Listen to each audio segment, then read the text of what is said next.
அசோலாவை பற்றி பார்க்க போகிறோம். இந்த அசோலா என்னங்கிறது நான் சொல்கிறேன். இது வந்துட்டு ஒரு பெரணி வகையை சார்ந்த தண்ணீர் வளரக்கூடிய ஒரு தாவரம். இது வந்து நம்ம கோழிகளுக்கு, ஆடு மாடு எல்லாத்துக்குமே நம்ம கொடுக்கலாம். இப்போ வந்துட்டு கோழிகளுக்கு கொடுக்குற மாதிரி இருந்தால் நீங்கள் அசோலாவை எடுத்து அதை கொஞ்சம் வாஷ் பண்ணி அதை அப்படியே நீங்கள் கோழிகளுக்கு போட்டுடலாம். மாடுகளுக்கு கொடுக்குறதும் சேம் அப்படியே தான். நீங்கள் அதை எடுத்து வாஷ் பண்ணி போட்டுடலாம். அதே மாதிரி ஆடுகளுக்கு கொடுக்கலாம். இது வந்துட்டு ஏன் இந்த அசோலாவை நம்ம உற்பத்தி பண்ணி போடுறோம் அப்படின்னா, இதில் வந்து அதிகமான ப்ரோட்டீன் இருக்குது. இப்போ நீங்கள் 1 கிலோ தவிடோ இல்லை புண்ணாக்கோ இல்லை மற்ற ஏதாவது நீங்கள் மாட்டு தீவனமோ வாங்கினா கூட ஒரு 25 ரூபாய் இல்லாமல் நீங்கள் வாங்கவே முடியாது. ஆனால் இந்த அசோலா உற்பத்தி பண்ணுறதுக்குன்னு பார்த்தீங்கன்னா வேறு ஒன்றுமே இல்லை. ஒரு ஷெட்டு ப்ளஸ் அதுக்குள்ளே ஒரு 4-5 மக்கற செம்மண் ப்ளஸ் கொஞ்சோண்டு போர் மண், இது எல்லாம் போட்டு ப்ளஸ் ஒரு 5-6 குட்டு சாணி. 5-6 குட்டு சாணினா குட்டு குட்டாக இருக்கும் பார்த்தீங்களா, ஒரு 5-6 குட்டு சாணி நீங்கள் கரைச்சி விட்டுட்டு இதுக்குள்ளே நீங்கள் அசோலாங்கிறது வந்துட்டு எப்படி இருக்குன்னா அந்த கடல் பாசி மாதிரி சின்ன சின்னதாக இருக்குன்னா உங்களுக்கு அப்புறமா எக்ஸ்பிளைன் பண்ணுறேன் அசோலா எப்படி இருக்குன்னு சொல்லிட்டு. அதை எடுத்து நீங்கள் அதில் போட்டிங்க அப்படின்னா அது அப்படியே படர்ந்து உங்களுக்கு வந்துட்டு ஒரு 10 நாளில் 15 நாளையில் அது வந்து நல்லா வளர்ச்சி அடைஞ்சிரும். அதை நம்ம எடுத்து அந்த கோழிகளுக்கு கொஞ்சம் வாஷ் பண்ணி நம்ம போட்டுருணும். சரிங்களா. இந்த அசோலா எந்த மாதிரி இடத்துல வளரும் அப்படின்னா நல்ல ஒரு ஈரப்பதம் வந்து நல்லா இருக்கணும். இப்போ எப்படின்னா இந்த என்விரான்மெண்ட் பார்த்தீங்க அப்படின்னா சுற்றி தென்னை மரமெல்லாம் இருக்குது பாருங்கள். இங்கே தென்னை மரமாக எப்பவுமே ஒரு கூலிங்காக இருக்கும். இப்போ ரொம்ப வந்துட்டு மொட்டை வெயில் அடிக்கிற இடத்துக்கு நம்ம போடக்கூடாது. ஓரளவு கூலிங்காக இருக்கிற இடத்துக்கு நீங்கள் போட்டிங்க அப்படின்னா இந்த அசோலா வந்துட்டு நல்லா வளரும். சரிங்களா. அப்புறம் அதே மாதிரி பார்த்தீங்கன்னா இதை வந்து கம்மல் செடின்னு சொல்கிறாங்க. தமிழில் வந்து கம்மல் செடின்னு சொல்கிறாங்க. இது ஏன் கம்மல் செடின்னு சொல்கிறாங்க அப்படின்னா, இங்கே பாருங்கள்.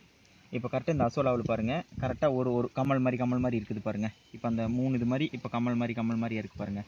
அதனால இதை வந்து கம்மல் செடி அப்படிங்கிறாங்க. இதை வந்து நம்ம கோழிகளுக்கு போட்டோம் அப்படின்னா கோழிகள் வந்து நல்லா விரும்பி திங்கும். அதாவது முதல் முறையாக திங்காட்டி கூட நீங்கள் ஒரு 4 நாள் 5 நாள் நீங்கள் பழக்கப்படுத்தினீங்க அப்படின்னா கண்டிப்பாக கண்டினியூஸாக திங்க ஆரம்பிச்சிடும்.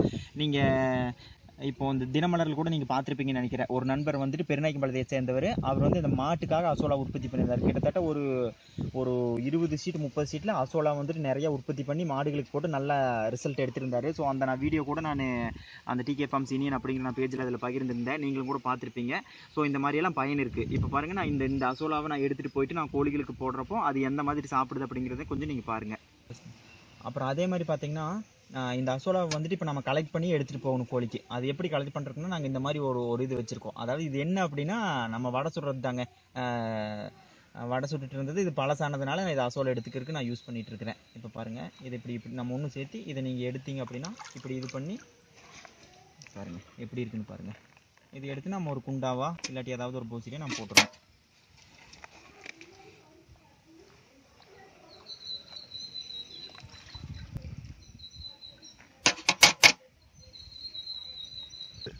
அதே மாதிரி இந்த அசோலாவில் கொஞ்சம் பச்சை தன்மை குறையுது அப்படின்னா, கொஞ்சம் பச்சை இல்லாமல் பசுமையாக இல்லாமல் இப்போ கொஞ்சம் வெளுப்படிச்ச மாதிரி வருது அப்படின்னா அங்கே சாணி பத்திலேன்னு அர்த்தம். அதாவது சத்து பத்திலேன்னு அர்த்தம்.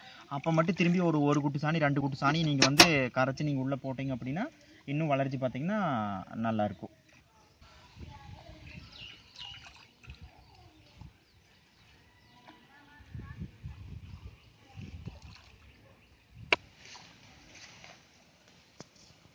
அடுத்தது பார்த்தீங்க அப்படின்னா இந்த அசோலா இப்போ நான் எடுத்துருக்கிறேன் பாருங்க. இன்றைக்கி இப்போ இந்த ரவுண்டை நான் எடுத்துட்டேன் அப்படின்னா அது எல்லாமே இங்கே வந்துடும். இங்கே வந்தது அப்படின்னா இது வந்து வளர்றதுக்கு ஒரு நாள் அப்படி ஆகும். சரிங்களா. இது வந்துட்டு ஆடு மாடு கோழி நம்ம எல்லாத்துக்குமே கொடுக்கலாம். இதை வந்துட்டு நீங்கள் அதிகமாக உற்பத்தி இருந்தது அப்படின்னா நீங்கள் பதப்படுத்தி வச்சு கூட நம்ம இதை யூஸ் பண்ணலாம் கோழிக்கு. அந்த மாதிரி கூட யூஸ் பண்ணுங்கள். அடுத்து பார்த்தீங்கன்னா இப்போ நம்ம இந்த அசோலா எடுத்துட்டோம் பாருங்கள். இப்போ இது என்ன பண்ணணும் அப்படின்னா இப்போ நான் ஒன்ஸ் இதை நான் வாஷ் பண்ணிட்டேன். வாஷ் பண்ணதுக்கப்புறம் இந்த தண்ணியை வந்து சுத்தமாக ஈர்த்துடணும். இங்கே பாருங்கள், இங்கேயே ஊற்றிட்டிங்க அப்படின்னா ஸோ நம்ம அசோலா தண்ணி எங்கேயும் வெளியே போகாது. இங்கேயே நான் பாருங்கள் ஒரு அளவுக்கு ஊற்றிட்டு, அதே மாதிரி அசோலா விழுகிற மாதிரி இருந்தால் கூட நம்ம இந்த பாத்திக்குள்ளேயே தான் விழுகும். சரிங்களா. அது விழுந்தால் பண்ணி விட்டுடலாம். பாருங்கள், இதை எடுத்து நம்ம இப்போ கோழிக்கு போட போகிறோம். அதே மாதிரி பார்த்தீங்கன்னா இப்போது இந்த அசோலா ஷீட் போட்டிருக்குது அப்படின்னு பார்த்தீங்கன்னா 30க்கு 20 போட்டிருக்கேன் நான். இது பெரிய ஷீட்டு. இதில் வந்து கிட்டத்தட்ட ஒரு நாளைக்கு ஒரு 7 கிலோ 8 கிலோ என்னால் எடுக்க முடியுது. சரிங்களா. எந்த அளவுக்கு இருக்குதுன்னு பாருங்கள். இதில் 7 கிலோ 8 கிலோ நான் எடுப்பேன். புதுசாக நீங்கள் போடுறீங்க அப்படின்னா உங்கள் இடம் எப்படி இருக்கோ அதுக்கு தகுந்த மாதிரி நீங்கள் வந்துட்டு இந்த ஷீட் கம்மியாக வாங்கி போட்டுக்கலாம். இப்போ 6க்கு 9 9க்கு 12 இந்த மாதிரி ஷீட்டெல்லாம் கிடைக்கும். அதுலேயும் நீங்கள் அந்த இடத்த கவர் பண்ணி அதில் கொஞ்சம் செம்மண்ணாக சாணியும் கொஞ்சோண்டு போர்மண் இதெல்லாம் போட்டிங்க அப்படின்னா அது வந்து கரெக்டாக இருக்கும். அதே மாதிரி புதுசாக யூஸ் பண்ணுறது எப்படின்னு சொல்லிட்டு அந்த பக்கம் நான் ஒரு பாத்தி போட்டிருக்கேன். இன்னும் அது சரியாக வளரலை. இன்னும் இதுக்கு வந்துட்டு இந்த மாதிரி க்ரீன் நெட் போடணும். க்ரீன் நெட் போட்டேன் அப்படின்னா அதுவும் நல்லா வளரும். சரிங்களா. இந்த க்ரீன் நெட் எதுக்கு போடுறீங்க பார்த்தீங்கன்னா, சன்லைட் வந்து டேரெக்டாக படாமல், அதாவது இப்போது இதுலேருந்து ஊடுருவி வர்றப்போ பார்த்தீங்கன்னா ஓரளவுக்கு டெம்பரேச்சர் கம்மியாயிரும். இங்கெல்லாம் வந்து பார்த்தீங்கன்னா 37, 38 டிகிரி இருக்கும். ஸோ இதுலேருந்து ஊடுருவி வெளியே வர்றப்போ இங்கே கொஞ்சம் கூலிங்கான என்வரான்மெண்ட் இருக்கும் இல்லைங்க. அந்த சமயத்தில் வந்து பார்த்தீங்கன்னா இங்கே ஒரு கூலிங்கான ஒரு சூழ்நிலை நிலவரப்போ பார்த்தீங்கன்னா அசோலாவோட வளர்ச்சி நல்லாயிருக்கும். அப்புறம் அதே மாதிரி இன்னொரு விஷயம் என்ன அப்படின்னா, இது வந்து மலையில் டேரெக்டாக மலையில் பட்டுது அப்படின்னா இந்த அசோலா வந்து நிறைய இறக்கறக்கு வாய்ப்பு இருக்குது. அதனால போட்டிங்கன்னா கூட டேரெக்டான மழை தண்ணி வந்து இது மேலே படாது.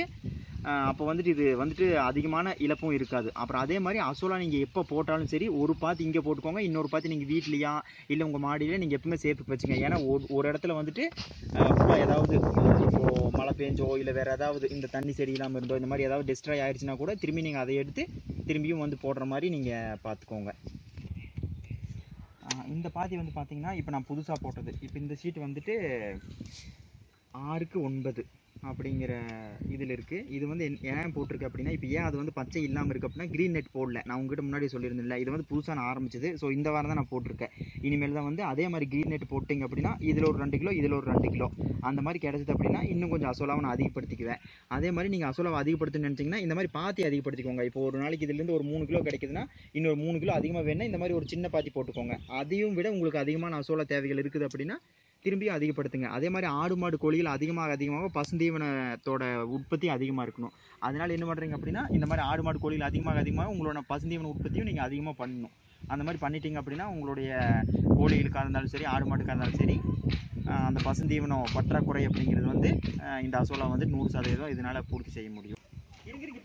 நான் இப்போ வந்து பார்த்தீங்கன்னா என்னுடைய கோழிகளுக்கு நான் அசோலா போட போகிறேன். அது எந்த அளவுக்கு சாப்பிடுது அப்படிங்கிறது பாருங்கள். இது வந்து பார்த்தீங்கன்னா எல்லாமே பெருவிடை கோழிகள்.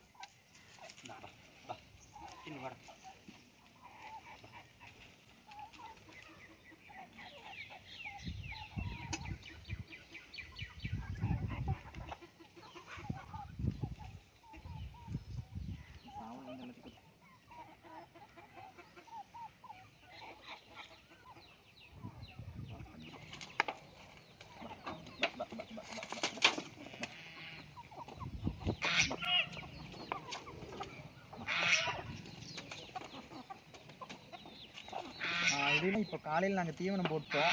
இப்போ அரிசி இருக்குது பாருங்கள். அரிசி போட்டங்காட்டிக்கு இப்போது வந்து ஒரு அளவுக்கு தான் சாப்பிடுது. இதே நீங்கள் எந்த தீவனம் கொடுக்காம நீங்கள் முதல் முறையாக அசோலா போடுறீங்க அப்படின்னா சுத்தமாக கம்ப்ளீட் பண்ணிடும். சரிங்களா? இந்த மாதிரி நீங்களும் உற்பத்தி பண்ணி உங்களுடைய நாட்டுக்கோழிகளுக்காக இருந்தாலும் சரி ஆடு மாடுக்காக இருந்தாலும் சரி எல்லாத்துக்கும் இந்த அசோலாவை நீங்கள் தாராளமாக பயன்படுத்தலாம் பசுந்தீவனமாக. நன்றி.